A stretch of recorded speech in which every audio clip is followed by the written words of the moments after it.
Good evening, I'm Steve Rappaport. And I'm Kasey Hott, but that did not stop large crowds from coming downtown to enjoy their Friday night. NBC29's Pete DeLuca joins us live on the downtown mall with a look at what's going on. Hi, Pete. A group of high school students from Greene County is trying to pick up the pieces after their mission trip takes an unwanted turn. Plus, 7 candidates vying for 4 spots on the Stanton School Board square off tonight in a forum. And one person is $5,000 richer tonight thanks to a design contest focusing on how to make an all-inclusive Charlottesville. Live in high definition from the area's most experienced news team. This is NBC29 HD News at 11. Thanks for joining us. First tonight, school administrators in Fluvanna County say they are working with law enforcement after a threat was made against the school system on social media. The Snapchat post shows a message warning students not to go to school tomorrow. The Fluvanna County Sheriff's Office says it has identified and arrested the juvenile who made that threat. In a statement, the school system says, quote, "At this time, there is no concern of any future danger for any member of our Fluco community." What am I missing? Where's the variable? What can happen that I don't have a contingency for? Tonight, breaking down what we know and what we don't know about this weekend in Charlottesville, straight from the city's top cop. Charlottesville Police Chief Rochelle Brackney is ready for whatever may descend on the city this weekend. A Charlottesville attorney says the Albemarle County perjury case for Jason Kessler has no chance of moving forward. Jason Kessler's jury trial never made it to jury deliberations last night. Prosecutors claim that Kessler lied to a magistrate about a fight last year in which he was later found guilty of assault. Outside the unrest, the city of Charlottesville is mourning the loss of Heather Heyer, the 32-year-old woman killed in a white supremacist car attack on 4th Street exactly 1 year ago today. This afternoon, a large crowd joined by Heyer's mother honored her memory. Virginia lawmakers and advocates are working together to ensure women are guaranteed the same protections as men under the Constitution. Now, the victim in this case says he was attacked in the Market Street parking garage after police cleared the Unite the Right rally from Emancipation Park. Now, Jacob Goodwin, who is one of the men accused of that attack, will have his fate determined by a panel of jurors. NBC29's Megan Moriarty is tracking the courtroom details in our top story tonight. Hi, Megan. Right, Megan Moriarty live for us in Charlottesville tonight. Thank you, Megan. Another one of the men charged in that attack on DeAndre Harris is slated to face his trial in the same courtroom tomorrow. 34-year-old Alex Ramos, who is from Georgia, is also charged with malicious wounding. That trial is also scheduled to last for 2 days. This just into the NBC29 newsroom. Albemarle County Police have now identified the victim from today's fatal Amtrak crash in Albemarle County. Yeah, right now this is happening. Henry Graff is live. This march is in response to the guilty verdict just handed down. Hi, Henry.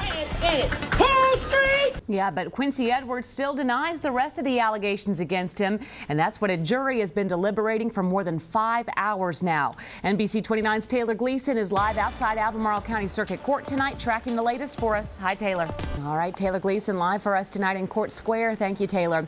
White activist Jason Kessler, who is representing himself, will have more time to respond to a civil lawsuit over an alleged assault. Today, a judge granted Kessler 30 additional days to respond to the complaint from James Taylor. Another concern people have expressed is that firearms are not among the items prohibited in the downtown area this weekend.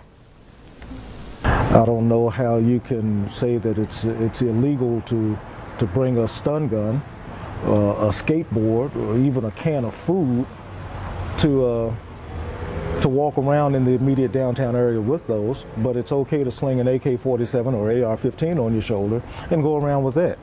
Now, the city has the power to ban just about anything except firearms. So you can't have canes, sticks, BB guns, or hairspray. But if you have a permit, you can have a gun. NBC29 legal analyst Lloyd Snook explains why. All right, thank you, Pete. The Western Albemarle High School department head who approved a pair of sex videos is now on leave. Frank Lawson approved the materials from the Sexual Assault Resource Agency. The school division is investigating why the videos made by Lacey Green here got the okay to be shown. The horns were just blaring, blaring, blaring. And so I got my dogs in, and then I heard just an enormous crash. A terrifying scene as an Amtrak train filled with Republican lawmakers collides with a garbage truck near Crozet. I didn't feel any slowing before the impact. It was just terrifying. Tonight, we're live with team coverage from Crozet and from Charlottesville, where lawmakers are reacting to the deadly accident. We really weren't sure what's happening, and it was quite scary. Your NBC29 team coverage starts right now. Thanks for joining us tonight. Federal investigators are on the scene in Crozet, where a chartered Amtrak train carrying members of Congress crashed into a trash truck. But those buses weren't the only ones there waiting for them. NBC29's Victoria Rezzolo picks up our team coverage now from our Charlottesville newsroom. Hi, Victoria. The University of Virginia has named a veteran law enforcement official with more than 22 years of service as the new Associate Vice President for Safety and Security. Graham is currently the Assistant Vice President for Safety and Security and Deputy Chief of Police at Northwestern University. UVA created this position at the recommendation of a consulting firm following the events of August 11th and 12th. Gloria Graham assumes that role on May 7th. Albemarle supervisors are moving forward with a bond referendum to fund a new county high school. The total cost for the school is about $35 million. Tonight, police say a suspect in a deadly shooting in Nelson County was shot and killed by a sheriff's deputy in Amherst County. Police were first called to a home along Avon Road. They found a woman whose identity has not been released dead inside. Shortly after, sheriff's deputies in Amherst County spotted the suspect vehicle in that shooting. State police say that led to a chase and the suspect crashed. 40-year-old Anthony Mackay Hutchinson of Waynesboro then opened fire. One deputy was shot and is expected to recover. Hutchinson was hit and killed by return fire. State leaders joined the Charlottesville-Albemarle NAACP this afternoon to talk about how we right the wrongs in the history of the city and the state. Plus, raising their voices to reclaim their city. Still ahead, hear how people used a sing-along to promote positivity on this painful anniversary. But tonight, Rebecca Waybright is speaking out and hoping to mend fences. NBC29's Henry Graff spoke with the executive director of SARA today and is here now with that story. Yeah, Rebecca. And there were a lot of different opinions on this. Some people thought the video was totally fine, and then some people were outraged. I think you have a wide spectrum of parents. A new meal tax could be imposed in Fluvanna County next year for vendors and restaurants that serve food, but it must first jump a hurdle by a judge and voters in November. NBC29's Lowell Rose joins us in the newsroom with details on that. Hi, Lowell. It was at 6. A severe thunderstorm that may have spawned a tornado rolled through Albemarle County, causing damage in the Mill Creek area. United States Senator Tim Kaine is sharing his concerns about 2 pipeline projects in Virginia. People have been protesting the approvals of the Mountain Valley and Atlantic Coast pipelines in a variety of ways. Kaine says a flawed public input process by the Federal Energy Regulatory Commission is one of the reasons why we're seeing so many protests. Governor Ralph Northam is proposing a plan to use extra state revenue from federal tax cuts to give a tax break to low and moderate income families. Northam outlined his proposal to reporters today ahead of a speech to state legislative committees next week. Northam says he wants to make the earned income tax credit fully refundable, which could mean a windfall of several $100s for about 400,000 families in Virginia. The governor says he also wants to use the revenue to invest in workforce training programs, broadband, and education.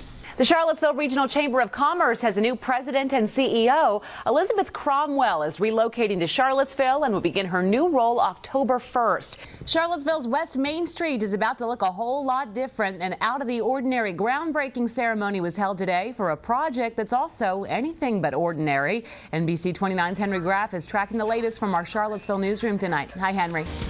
Lawmakers in Richmond are protecting women's health rights in prison and jails. Governor Ralph Northam signed a bill to do just that. Virginia is one of 17 states suing the Trump administration over its plans to scrap standards for the amount of greenhouse gases vehicles can emit. That suit was announced in California today. The standards would have required vehicles to get 36 miles per gallon by 2025, about 10 miles over the existing standard. A federal appeals court has heard arguments in a legal battle over the storage of more than 3 million tons of coal ash from a retired power plant in Virginia. The University of Virginia health system is earning national accolades for its equitable treatment of people from a variety of backgrounds. NBC29's Pete DeLuca joins us with details on that honor. Hi, Pete.